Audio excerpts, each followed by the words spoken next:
మీ కుటుంబ శాంతి, ఆరోగ్యం, ఆర్థిక అభివృద్ధి కోసం రుద్రాక్ష మహాపూజలో తప్పక పాల్గొనండి. ఇప్పుడే నమోదు చేసుకోండి.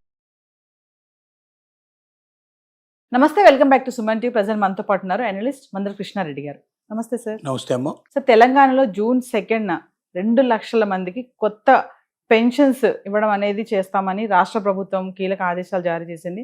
ఒక్కసారి అంటే ప్రాధాన్యత ఎలా ఉంటుంది, ఇవన్నీ ఒకసారి కొత్త పెన్షన్స్ అంటే ఏంటి సార్, ఎవరెవరికి ఇస్తారంటే ఒకరి తర్వాత ఒకరికి పెన్షన్ ఉంటుందని చెప్తా ఉంటారు కదా. ఫస్ట్ ప్రయారిటీ ఎవరు ఉంటారు, సెకండ్ ఎవరు, నెక్స్ట్ ఎవరు ఉంటారు అని అంటే ఒకసారి.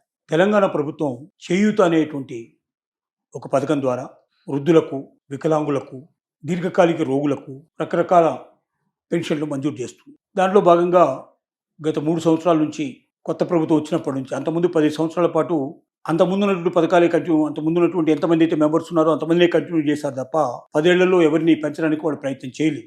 లక్షల సంఖ్య లోపల అప్లికేషన్స్ పడి ఉన్నాయి. సుమారుగా 10 లక్షల మంది అప్లై చేసుకున్న వాళ్ళు ఉన్నారు. ఇప్పుడు మేము కూడా చేయూత పథకానికి అర్హులం, మాకు కూడా ఇవ్వండి అని అడుగుతున్నారు. అందుకు గాను వాళ్ళ నుంచి ఒక 2 లక్షల మందిని సెలెక్ట్ చేయమని గ్రామీణాభివృద్ధి శాఖకు ప్రభుత్వం ఆర్డర్స్ పంపించింది. తద్వారా ఆల్రెడీ అప్లికేషన్స్ ఏవైతే ఉన్నాయో వాటి ప్రాసెస్ చేసి ఈ 10 లక్షల మందిలో మోస్ట్ ఎవరు ఎక్కువగా పేదరికంలో ఉన్నారు, ఎవరు ఎక్కువ అర్హులు అని గమనించి రాష్ట్రాన్ని మొత్తానికి 2 లక్షల మందిని సెలెక్ట్ చేసి దీంట్లో కలిపినట్టయితే వెంటనే వారికి పెన్షన్ మంజూరు చేయాలని ప్రభుత్వం యొక్క ఆలోచన. అలా దీంట్లో ప్రయారిటీ కూడా ఇచ్చారు వాళ్ళు. అందరికన్నా ఎక్కువ వృద్ధులకు ముందు అవకాశాన్ని కల్పించండి, వికలాంగులకు అవకాశం కల్పించండి, తర్వాత మిగతా ప్రయారిటీస్ ఏవైతున్నాయో వాటిని చూసుకున్నాం. ముందర వీళ్ళకు ముందు ఎక్కువ అవకాశాలు కల్పించండి అంటే సెలక్షన్ లోపల ఈ 2 lakhs మెంబర్స్లో వీళ్ళు ముందు ఎక్కువ మంది ఉండేట్టుగా చూడండి అనేది చెప్పారు వాళ్ళు. ఈ సెలక్షన్ ప్రాసెస్ స్టార్ట్ అయింది. తొందరలోనే సెలక్షన్ పూర్తవుతుంది.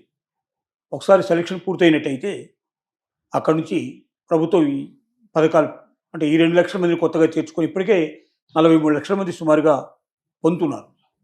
వీళ్ళతో పాటుగా ఇప్పుడు ఈ కొత్తగా ఉండే వాళ్ళు 2 లక్షలు కూడా దాంట్లో జాయిన్ అయిపోయి వాళ్ళ మొత్తానికి ప్రతి నెల వాడికి ఎవ్రీ మంత్ కూడా వాళ్ళకి క్రమం తప్పకుండా ఈ పథకం ద్వారా వాళ్ళ కొంత డబ్బు వాళ్ళకి అందేటట్టుగా ప్రభుత్వం చేస్తుంది. తద్వారా వాళ్ళు ఇతరుల మీద ఆధారపడకుండా తమ జీవితాన్ని తాము కొనసాగించడానికి కొంత అవకాశం ఉంటుందనేది ప్రభుత్వం యొక్క ఆలోచన. ఇప్పుడు పిల్లలు వదిలిపెట్టి వెళ్ళిపోయారు, చాలామంది వృద్ధులు ఉన్నారు, వాళ్ళ పరిస్థితి ఏమిటి? ఇప్పటిదాకా ఏం చేస్తున్నారంటే భర్త చనిపోతే భార్యకి ఇస్తున్నారు, అంటే ఆ పెన్షన్ ఇద్దరిలో ఎవరికో ఒకరికి ఇస్తున్నారు. ఇప్పుడు పెన్షన్ ఒకరు చనిపోతే ఇంకొకరికి ఆ పెన్షన్ వచ్చేట్టుగా చేస్తున్నారు. అంతవరకే చేస్తున్నారు తప్ప కొత్త వాళ్ళకి పెన్షన్ ఇవ్వడం లేదు. ఇప్పుడు కొత్త వాళ్ళకు కూడా 2 లక్షల మందికి పెన్షన్ ఇవ్వాలనేది ఆలోచన. కాబట్టి ఇది బాగా ప్రజలకు వెళ్ళే అవకాశం ఉంది. ప్రజల్లో ఇంకా కొంచెం ఆశ కలిగే అవకాశం ఉంది. గత ప్రభుత్వంలో 10 సంవత్సరాల పాటు వాళ్ళకి కొత్త వాళ్ళకి రాలేదు అవకాశాలు. కాబట్టి ఈ కనీసం కొత్త గవర్నమెంట్లో అయినా వెంటనే అవకాశాలు వస్తాయనేది అందరూ ఆశగా ఎదురు చూస్తున్నారు. అంటే ఫస్ట్ ప్రయారిటీ వృద్ధులు, తర్వాత దివ్యాంగులు, తర్వాత వితంతువులు వీళ్ళు ఉంటున్నారు, మిగతా వాళ్ళు వస్తారు దాన్ని. అంటే సార్, మామూలుగా ఈ పెన్షన్స్లో కూడా స్కామ్స్ ఏమైనా జరుగుతాయా సార్? పెన్షన్లో స్కామ్స్ అంటే ఎలా జరుగుతాయంటే వికలాంగుల పెన్షన్లో ఎక్కువ జరిగే అవకాశాలు ఉన్నాయి.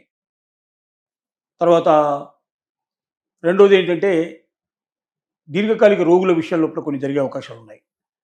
వికలాంగులు కానివాడు కూడా పార్షియల్గా ఉండే వికలాంగులు కూడా తమ పూర్తి వికలాంగులని ప్రకటించుకోవడానికి దొంగ సర్టిఫికేట్లు సంపాదించేసి పెట్టడం, అలాగే అసలు ఏ దీర్ఘకాలిక రోగాలు పెద్దగా లేని వాళ్ళు కూడా తమ దీర్ఘకాలిక రోగాలు ఉన్నట్టుగా సర్టిఫికేట్ సంపాదించి పెట్టడం. ఇవాళ సర్టిఫికేట్ దొరకడం పెద్ద కష్టమైన విషయం కాదు, అది మంచినీళ్ళ ప్రాయంగా ఉంటుంది. కొంచెం లంచం పడేస్తే సర్టిఫికేట్ దొరకడం అనేది చాలా సులభంగా జరుగుతుంది.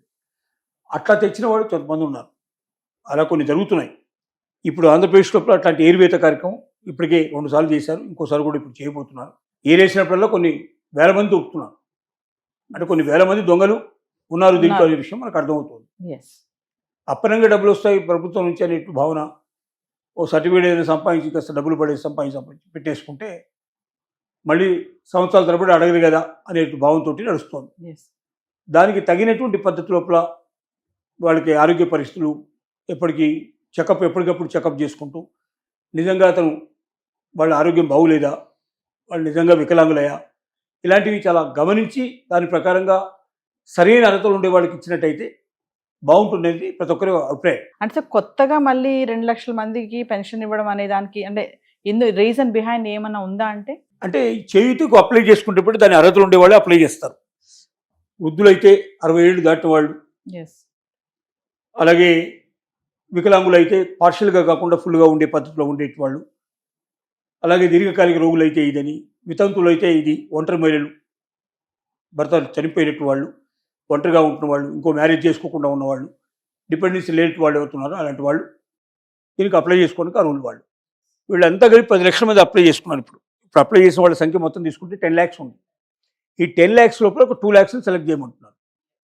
వాటిలో ప్రియారిటీ బేస్ అంటే ఎక్కువగా ముందు వృద్ధులకు ఎక్కువ ప్రాముఖ్యత ఇవ్వండి, తర్వాత మీరు వికలాంగులకు ఇవ్వండి, ఆ తర్వాత ఇట్లా మెల్లగా ప్రయారిటీస్ అని గవర్నమెంట్ తెలియజేస్తుంది. ఎస్. ఏదేమైనప్పటికీ ఇది ఏంటంటే ఏమీ లేని వాళ్ళకి కొంత జీవన మార్గం, ఇంకోరి మీద ఆధారపడకుండా, పిల్లలు లేరు, ఎవరి మీద ఆధారపడే పరిస్థితి లేదు, అడుగు తినకుండా కాస్త కూస్త అమౌంట్ వస్తే దాంతో జీవితం గడపచ్చు. పల్లెటూరులో అయితే ఇల్లు కంపల్సరీగా ఉండే అవకాశం ఉంటుంది. సొంత ఇంట్లో 3,000 వచ్చినా 5,000 వచ్చినా కొంతవరకు చదువుకొని పోయి బతకడానికి అవకాశం ఉంటుందని వాళ్ళ ఉద్దేశం. Thank you sir.